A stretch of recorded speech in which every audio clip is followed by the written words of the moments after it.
오늘 함께 나눌 말씀의 제목은 마지막 마음대로 할지라도 한때입니다. 나는 실패자입니다. 내 주위에 친구가 없습니다. 삶을 정리하는 어느 한 노인의 후회의 고백글을 본 적이 있습니다. 세상의 모든 것을 가졌다 해도 손을 주고 나를 위해 울어줄 사람이 하나도 없다면 과연 성공한 인생이라고 말할 수 있을지 궁금합니다. 오늘 본문에서 나오는 안티오코스 사세가 그랬습니다. 그는 자신이 원하는 대로 땅을 점령하고 스스로 신처럼 행동하며 형통해 보이는 삶을 살았습니다. 그러나 그는 권력을 빼앗길까 두려워하며 늘 불안과 염려를 갖고 있었습니다. 마음을 털어놓고 이야기할 수 있는 친구가 없었습니다. 모두가 부러워하는 삶이었지만 담고 싶은 삶은 아닙니다. 무엇을 가졌는지가 중요하지 않습니다. 어떠한 삶을 살았는지가 중요합니다. 온통 높이 올라가는 것에만 쏠려 있는 시선을 넓게 보는 시선으로 돌려야 합니다. 그것이 하나님의 사랑과 이웃의 사랑의 전부입니다. 어느 날 뉴스 영상을 보는데 많은 사람들이 사회적 거리를 두고 또한 어느 한 매장 앞에 길게 줄을 서 있는 것을 보았습니다. 매장 안에는 많은 사람들이 있었습니다. 그때 마침 최신형 노트북이 나온다는 소식이 전해졌기에 최고의 스펙을 가진 스마트 기기들을 기다리면서 사람들의 얼굴에는 기대감도 있었습니다. 뉴스 영상을 보면서 사람들의 평가가 궁금하여 블로그를 검색하기 위해 스마트폰을 꺼냈는데 오랫동안 주머니 안에 켜져 있었던 스마트폰의 전원이 간당간당한 것을 발견했습니다. 순간 내가 가지고 있는 스마트폰이 스마트폰으로 되게 하는 것은 그것이 얼마나 첨단 제품인가가 아니라 전원에 있었다는 것을 깨달았습니다. 우리의 인생도 마찬가지입니다. 삶의 영원한 전환 대신은 하나님께 연결되어 있지 않으면 그 인생은 얼마 지나지 않아서 배터리가 소모된 스마트폰과 같아지기 때문입니다. 당장 100% 충전되어 있어서 자신의 인생을 헤쳐나갈 수 있을 거라 자신하지만 세월이 지날수록 자신을 자신답게 하는 것은 하나님이십니다. 세상 법칙은 스스로 스펙을 높이려 하지만 하나님은 자신을 낮춰 겸손하게 하나님을 따르는 것이 하나님의 백성답게 사는 지혜로운 길임을 알려주십니다. 본문 36절에서 39절은 북방왕 안티오코스의 사세와 신들의 관계를 말해주고 있습니다.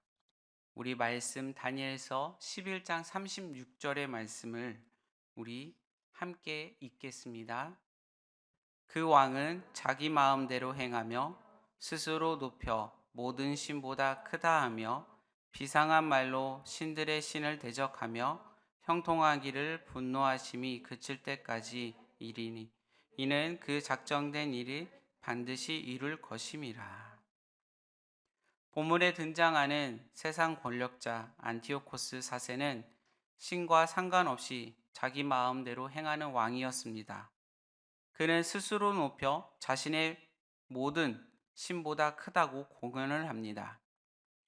실제로 북방왕 안티오코스의 사세는 주와 동전에 자신의 옆 얼굴을 넣고 뒷면에는 신의 현현이라는 문구를 새겼습니다.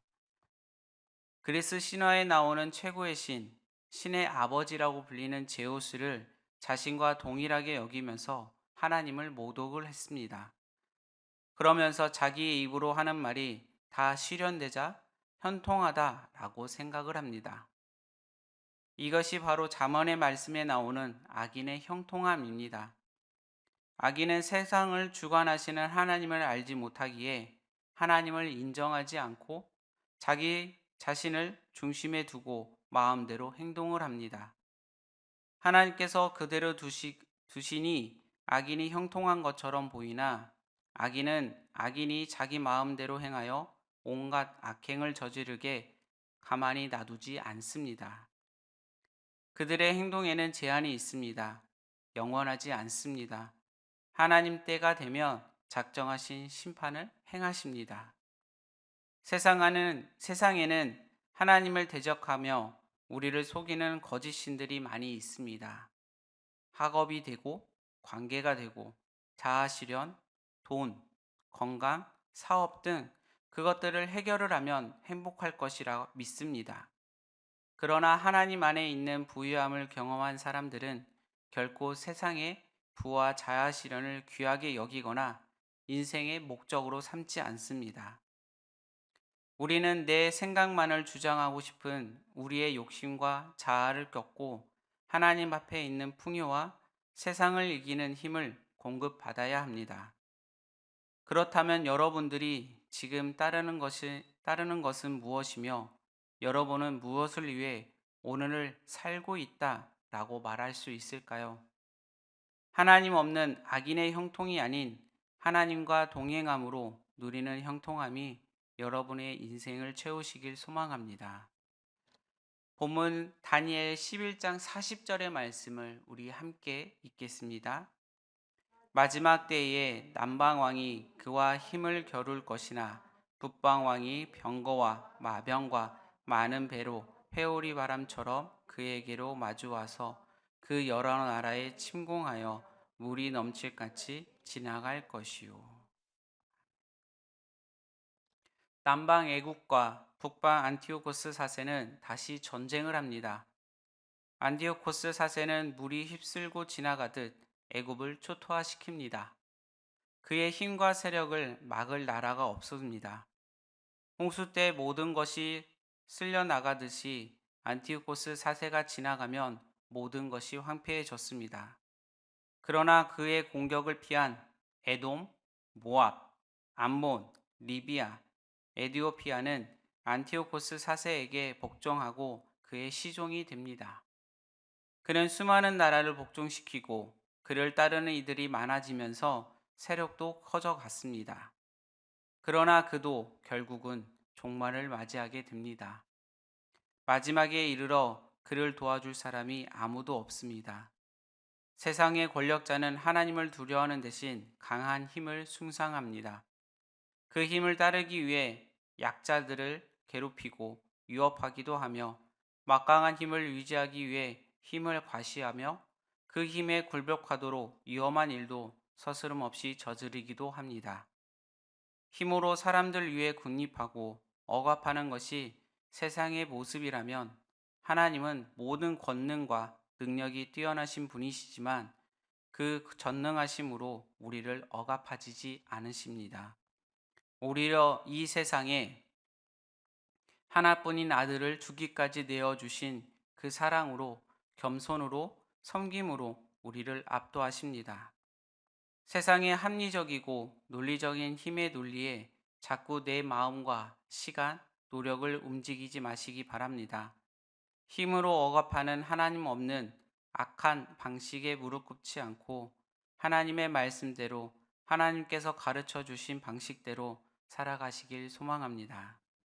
안티오코스 사세는 누가 보기에도 성공한 왕처럼 보였습니다. 많은 지역을 다스렸고 많은 지역을 빼앗고 또는 금과 은, 수많은 재산을 소유하고 있었던 왕이었습니다. 어느 왕들처럼 많은 사람들의 존경을 받으면 참 좋겠지만 존경은 그렇게 받지 못할 것을 말씀을 통해 알 수 있습니다. 안티오코스 사세는 자기 마음대로 행하고 스스로 높이고 하나님을 대적하고 심판 전까지 현통한 삶을 살았고 강한 신을 동경했다 라고 이 모습으로 삶을 살았습니다. 즉 자기 마음대로, 자기 뜻대로, 자기 중심대로 세상이 나를 중심으로 돌아가는 삶이야 라고 착각하면서 살았던 모습을 이야기하는 동시에 자신의 모든 삶에서 하나님을 완전히 배제시킨 삶의 모습이었다는 것은 우리가 알게 됩니다. 그런데 이 5가지의 모습은 너무나도 익숙하게 느껴집니다. 자기 마음대로 사는 것이 우리가 바라는 삶의 모습이 아닌지 생각해 보게 됩니다. 내 마음대로, 내 뜻대로, 내가 출근하고 싶을 때 출근을 하고, 내가 집에 가고 싶을 때 집을 가고, 내가 여행 가고 싶을 때 여행을 하고, 내가 원하는 대로 내 소욕을 이루면서 사는 삶, 이것이 우리가 바라는 삶의 모습이 아닐까 생각해 봅니다. 어쩌면 오늘 우리의 모습이 그렇게 살고 있지 않은지 모르겠습니다. 세상의 문화의 흐름 속에 맞춰 그렇게 사는 게 성공인 것처럼 말하면서 말입니다. 사람의 눈에 볼 때는 정말 성공의 가도를 달렸던 사람이 오늘 본문에 나오는 안티오코스 4세입니다. 그러나 그는 자신이 가진 것을 잃을까, 자신이 싸워 자신이 세운 권력을 놓칠까봐, 늘 빼앗길까봐 불안과 두려움과 염려 가운데 살았던 인물입니다. 그러나 주변에 친구가 없을 뿐더러 믿을 수 있는 사람이 아무도 없었습니다. 아무도 없었고 번접하기 어려운 그러한 삶을 살았던 사람입니다. 그렇다면 여러분들은 이러한 삶을 살고 싶으신가요?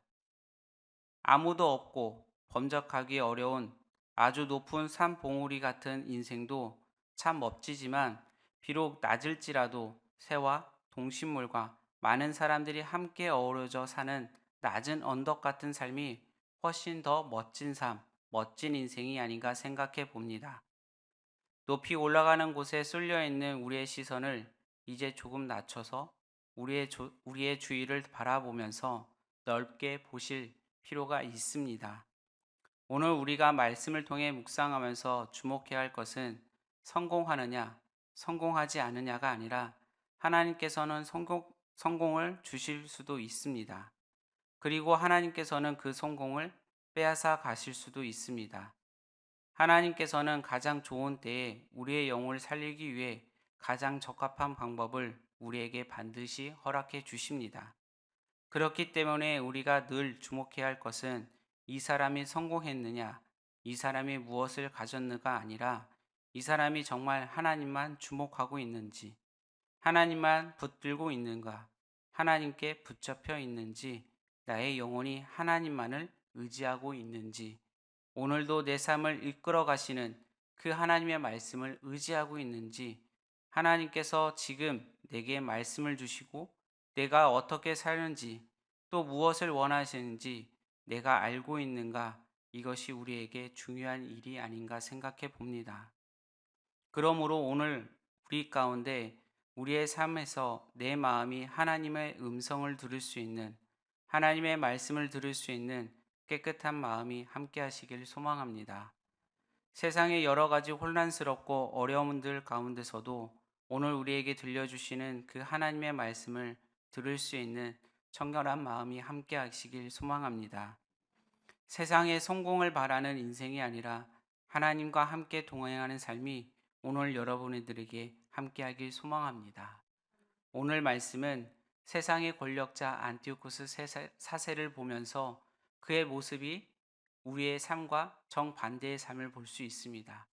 그는 하나님을 대적했고 이방 신들을 섬겼으며 자신의 권력을 휘두르고 자기 마음대로 행했던 그 모습 속에서 하나님께서는 얼마든지 그를 쳐셨고 또한 그를 통하여서 우리들에게 세상의 권력과 문화들이 얼마나 헛된 것인지 알려주고 있습니다. 오늘 말씀을 묵상하시면서 하나님께서 함께 하시고 하나님께서 동행하고 하나님께서 은혜 주심이 우리에게 얼마나 큰 설문인지를 깨달으시는 여러분들이 되시길 소망합니다. 기도하시겠습니다. 사랑의 하나님, 언제나 많은 것을 내 눈에 담고 내 마음에 담고 살아가고 있습니다. 그러나 때로는 본 것 때문에, 들은 것 때문에, 내 마음에 담은 것 때문에 때로는 힘이 들어서 왜 나에게 저것을 주셨는지, 왜 이것을 주셨는지 라고 하나님께 물을 때가 있습니다. 그러나 하나님, 내 마음을 더욱더 정결하게 하시고 청결하게 하셔서 하나님의 말씀으로 가득 채워지는 삶이 될 수 있도록 도와주시옵소서. 그리하여 세상이 말하는 성공이 아닌 세상에서 말하는 자랑이 아니고 세상이 주는 것들에 주목하는 삶이 아니라 오늘 나에게 들려주시는 말씀을 붙들고 하나님의 음성의 손길을 끝까지 놓지 않고 따라갈 수 있는 우리의 삶이 되도록 인도하여 주시옵소서. 오늘도 하나님이 기뻐하시는 길을 걷게 하여 주시옵소서. 오늘의 모든 것을 주님께 맡깁니다. 함께하여 주시옵소서. 사랑이 많으신 예수님의 이름으로 기도드립니다. 아멘.